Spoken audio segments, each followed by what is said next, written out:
সালাম বলে এখন কিভাবে রক্ষা পাবো? এখানে ব্যবসাতে আরো টাকা লাগা। কই লাগাবো? সালাউদ্দিনের পিছনে লাগা।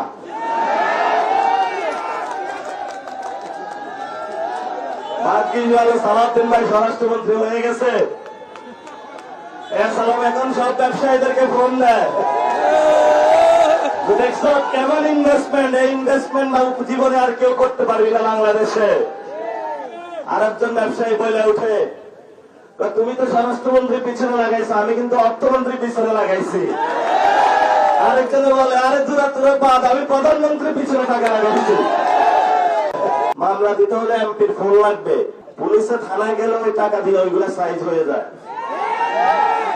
থানায় গেলে মামলা দিয়ে লাভ নাই, মামলা আপনি দিতে পারবেন না।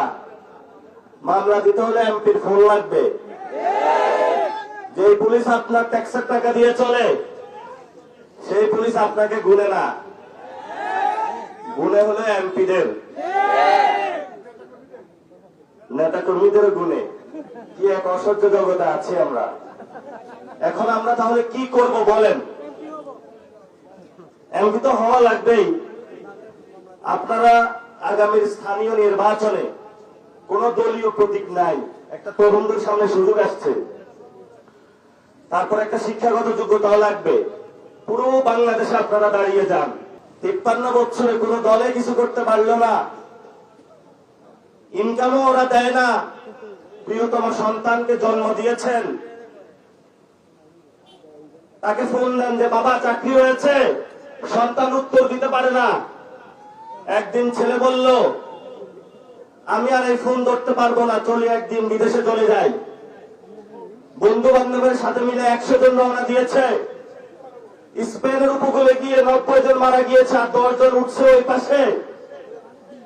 সেই লোকটা যখন টাকা পাঠায় দেশে মা বাপের কাছে, মা বাপ চিন্তা করে এত টাকা কই রাখবে, একটু ব্যাংকে নিয়ে রাখি। সহজ সরল বাবা ব্যাংকে গিয়ে টাকা রেখেছে। ওইদিকে ব্যাংক ম্যানেজার রাতের বেলায় ফোন লাগাইছে, নেতা সাহেব আসেন, ব্যাংকে অনেক টাকা আছে, উঠায় নিয়ে যান। নেতা আসছে, ম্যানেজার সাহেব জিজ্ঞেস করে, কিসের ভিত্তিতে আপনাকে লোন দিব?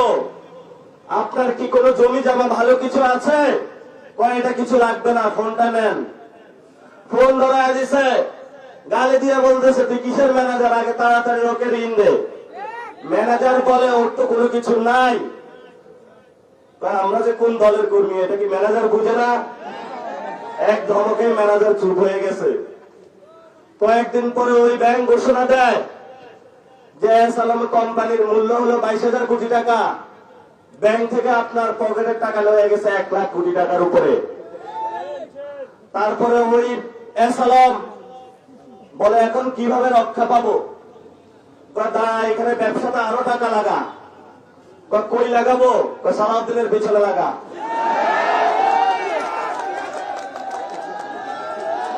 ভাগ্যিস ভালো সালাউদ্দিন ভাই স্বরাষ্ট্রমন্ত্রী হয়ে গেছে।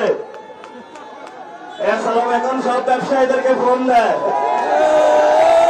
দেখছো কেমন ইনভেস্টমেন্ট, এই ইনভেস্টমেন্ট জীবনে আর কেউ করতে পারবি না বাংলাদেশে। আর একজন ব্যবসায়ী বলে উঠে, তুমি তো স্বরাষ্ট্রমন্ত্রীর পিছনে লাগাইছো, আমি কিন্তু অর্থমন্ত্রীর পিছনে লাগাইছি। আরেকজন বলে, আরে দূরে বাদ, আমি প্রধানমন্ত্রীর পিছনে টাকা লাগাইছি। আমাদের জনগণের সাথে তারা গাদ্দারি করেছে। হাইসে হাইসে কথা বলতেছি, এগুলা কিন্তু বাস্তব চিত্র, যার জন্য আপনার সন্তানের চিকিৎসা হয় না বাংলাদেশে।